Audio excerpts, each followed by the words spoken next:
MMAOddsBreaker, of course, Daron Cruickshank. I was hoping for a pirate mask, an eye patch, but he didn't have it. Yeah, maybe they should have gave me an eye patch. Just be cool. Your eye doesn't look that bad. It really doesn't. No, they did a really good job. Jeez. So what happened? Tell us about the surgery first. What was the actual surgery? So right after the fight, the UFC doc took me to his office at like midnight and probed the crap out of my eye with some lights and gauze and sticks and all kinds of crap. And then we just scheduled a surgery the next day, the very next morning. So I went to surgery at 9 o'clock the next morning. They put me under, and what the procedure that they were going to do is where they take this little tube and they put it inside your tear duct because mine was torn. Yep.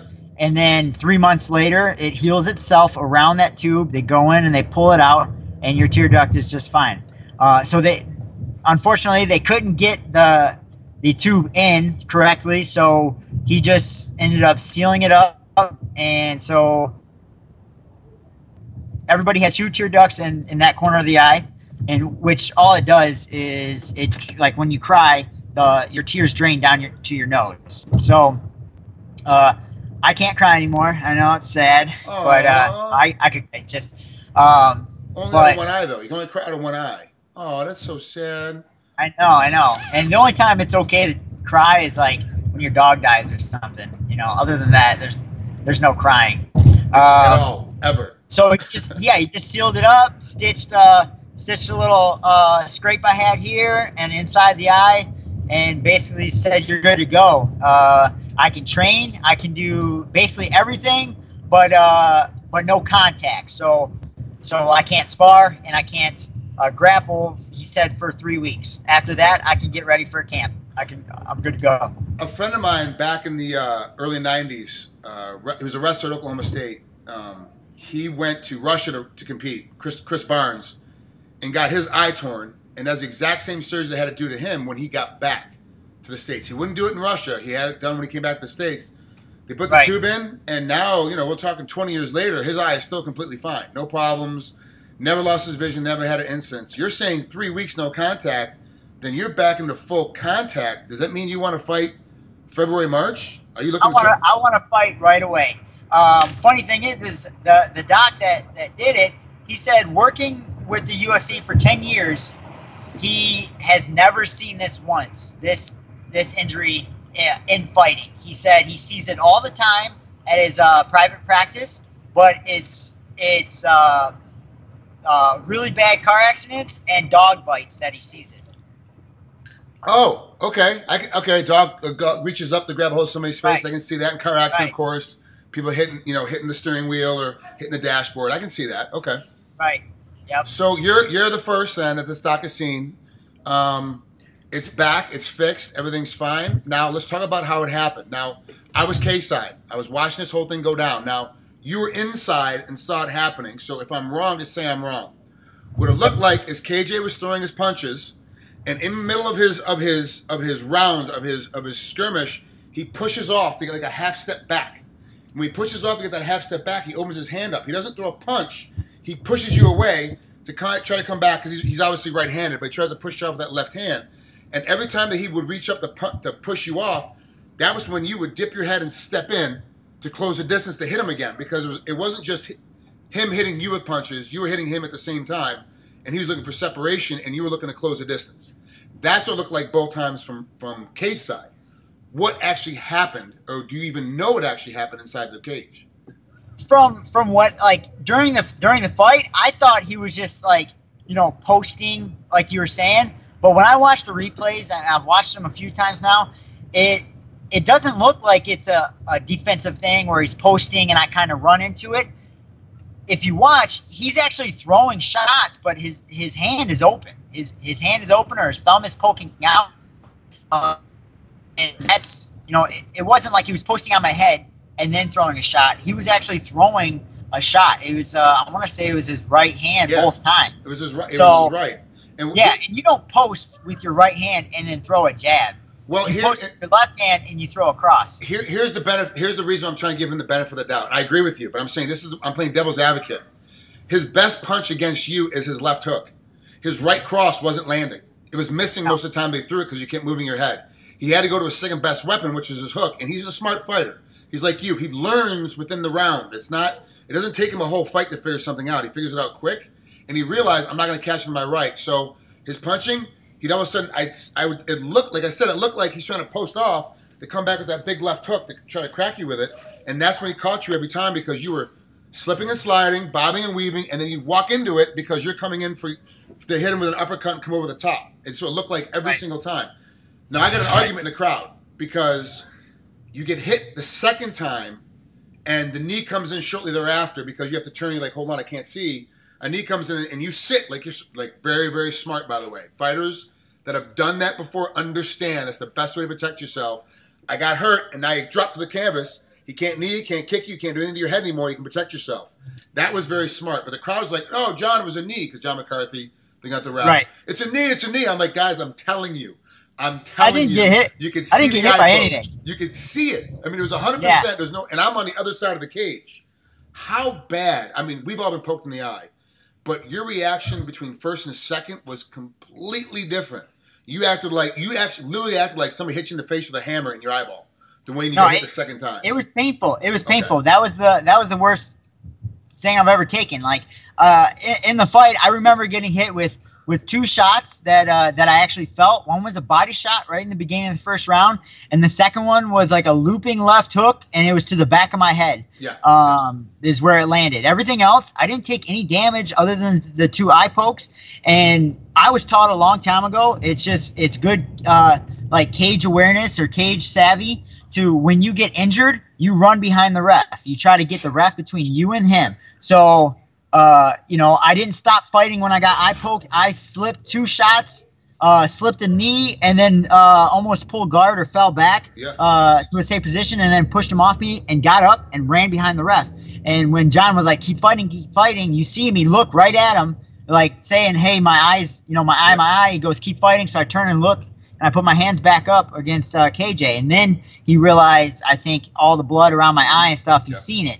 But when you get poked or injured or illegal shot, you have to keep fighting until you get to a safe position, until there's a break in the action. You lose your mouthpiece, you got to go. So very I'm pretty smart, happy with my – I mean, I can't say enough about how smart you were within that cage. That's a very, very veteran move to be able to pull that off and understand – I can't just lay here and complain later to the commission, hey, I got eye poked. You had to keep fighting. You did the right thing. Now, I got to ask, how'd the pay go? Did you get you got your show money, and did you get your win money as well? Did you just get your show money? What happened? I only got my show money, and I've checked some websites, and they, some websites say I got, my 17. My contract was for 17 and 17. His was for 30 and 30. Some websites say we both got just our show money. Others say I've seen on two different websites where I got my show money and he got his win bonus too. So I would be really upset if he got his win bonus and I didn't get anything. So I haven't asked anybody at the UFC. I don't have actual personal knowledge of this, but my feeling is both of you guys got your show money and that was it. And that's traditionally how they've done it in the past. I don't know why they would switch it now. So, rematch? And I think each commission and every place you fight is different. I feel like those were two illegal shots that I lose a fight or I don't win because it's an illegal shot. So I feel like I potentially could have been given the win, even if you go to the judges' scorecard. Like I dominated the first round, got takedowns, landed more shots. And walked away. I don't know if you know this, but I took Big John McCarthy's course twice for reffing and judging, and I'm reffing and judging in California at the amateur level. I don't have enough time in yet at the pro level, and so immediately this is one of the things we covered in class, and one of the things I've actually had to cover a couple times with amateurs because eye poking happens all the time. An eye poke can be called, it's up to the ref's discretion. It could be called incidental or it could be called illegal, depending on which way you want to go. John called that one incidental. So because the fight didn't get through and start the third round, it can't go to the scorecards. They have to make a decision at that point because the fight's now over. Okay, what are we going to do? It can't go to the scorecard, so it has to go to no contest because you didn't get through the second round yet. If the start of the third happened and this happened at the beginning of the third round, scorecards is finding who's winning. Now we can go accidental or not. Illegal, and it's over, then he obviously loses. But John didn't call it illegal. He said it was incidental. And now, though, just like Chuck Liddell of old, John Jones of new, and now KJ Noons of new, every single time that they fight, they're going to warn them back. They're going to warn them back. Keep your hands closed. Now you're known for poking guys in the eyes. Keep your hands closed. Here's your first hard warning. If during the fight this happens, and potentially a ref could do this, if this happens during the fight, it's automatically going to be a point off. Automatically time, corner, pull it in, 1 point, 1 point eye poke. They'll pull it off right away. And that's just kind of what's happening with a lot of guys now, that once you get the reputation. Even though with that reputation, you lost $17,000. You could have easily won that fight. You won the first. You're on your way to win this. You could have won that fight very easily. You lost $17,000 due to an eye poke. You know he's an eye poker. You know you're going to get poked in the eye if you ever fight him again. Do you want to fight him again in February or March? You know, I personally, I would like to fight him because I feel like, you know, unsatisfied. You know, it's like you get ready for a fight and, like, say someone gets injured 2 days before the fight or something like that, where, boom, you have all this, you go up and up and up in training, and then there's no finale kind of thing. Yeah. And you're just left, like... You're hanging. Yeah, like you almost got like blue balls kind of thing. Yeah, like, you kiss your sister. It's a tie. You know? It's a tie. You just kiss your sister. Like, now what do I do? Like, this is great. I mean, this is horrible. I mean, this is kind of what happens to athletes. So right. You go into a depression. That was my next question. You know, but luckily, there's a gun and knife show this weekend in Michigan. So, you know. Yeah, I personally would like to fight him again because I'm not satisfied with what happened. I know that I can break him down and beat him up and knock him out. So, I'd like to show the fans that that's what was going to happen and that's going to happen. Do they give me the fight? You know, I was dominating the fight. Sean Shelby, Joe Silva, do they look at it like, well, Daron's going to beat him anyway, let's give him somebody else kind of thing? You know, we'll see. The only way KJ would win is if he got lucky. Oh, okay. And I don't agree with that statement, him getting lucky, because he works his ass off and his skill sets, but I do believe that watching the way the fight was going, and this is what I do for a living, is I look at fights and analyze them as they're happening, that you're going to win that fight. I just saw the speed was coming, you were beating him at his best game, and you really hadn't even shot hard yet. You had shot, got some takedowns, but you hadn't really gone, I got to get a takedown right now to win this round. You never were in that position, and you were taking him down pretty much at will. It was like he was just falling over. So I knew that if you had to rely on your wrestling, and you had to make it a grinding match where you had to use your wrestling, you still had that in your back pocket. And the best thing that he had was boxing, and you were beating him at it already. So to me, you're going to win that fight anyway. So I want to change gears, though, because this is the last fight of 2014 for you. The new Reebok deal comes into effect in January. I think it's January 15th or whatever it is. Like, no more sponsors. You have to start switching over to the Reebok deal. Your sponsors didn't get that much because the fight ended. They can't use your victory speech, in the last hurrah. How much is this deal going to hurt you, or do you not really? Do we still not really know what's going on with it, and if the Reebok deal is going to hurt or help? Yeah, I don't really know what's going on. You know, there's talk of all these new rankings and stuff like that, and that's how you're going to get paid. As far as me, I don't make a whole lot of money in sponsorships anyway. It's just kind of like a giant headache that me and my managers have to go through. So if it makes it easier, you're sponsored by Reebok, this is what you get, it might be a good thing. It might be a bad thing. So, the people that I want to get sponsored by can't even sponsor me in the cage anyway. A bunch of companies and just really fun stuff. Well, so, hopefully I can pick up some more of those, or even get a nice little paycheck from Reebok. I was actually, the moment it came out, I was like, this is the dumbest thing in the world. This is stupid. I hate this sponsorship deal. I hate how this is going to work. It's going to help the top 5 guys, and everybody else is going to get screwed. And then I started thinking about it. It doesn't really change that much. You just can't wear the product into the cage or ring or mention it during your interviews. That's all it really changes. If a gun, and for guys like you, knives and guns and beers are not going to, can't be in the cage anyway. So really, it doesn't change much for you, because except for no more headache. I'm still at the Reebok deal, and the gun guys are still going to sponsor you outside anyway for the appearances and the shows. The knife guys are still going to sponsor you. The guys are like the Johnny Hendricks, those guys that like to hunt and fish, like the fish. Those guys are still going to sponsor them outside. Do you see yourself getting more busy because of this deal? Because now, to get their added value, they're going to have to bring, hey, Daron just won this huge fight against KJ Noons, had a rematch, knocked him out. Now I need to come to the gun and knife show, in Jacksonville, Florida. I got to bring him in now. Do you see yourself having to do a lot more appearances because of this deal? Because now you have to give that find a way to make that money back up to these guys? Will I be more busy? I don't think so. It's for me. I haven't I haven't broken into that, like go do shows and stuff like that. I'm more than willing to. I would love to come to the SHOT Show that's in Vegas in like a month. Yeah. You know what I'm saying? Are you going to it? Yeah. It's in my back door. I'll probably end up having to pay for myself to come out there. But I'd like to get into doing seminars and stuff like that. I just haven't been presented the opportunity yet. I need to get my managers on it.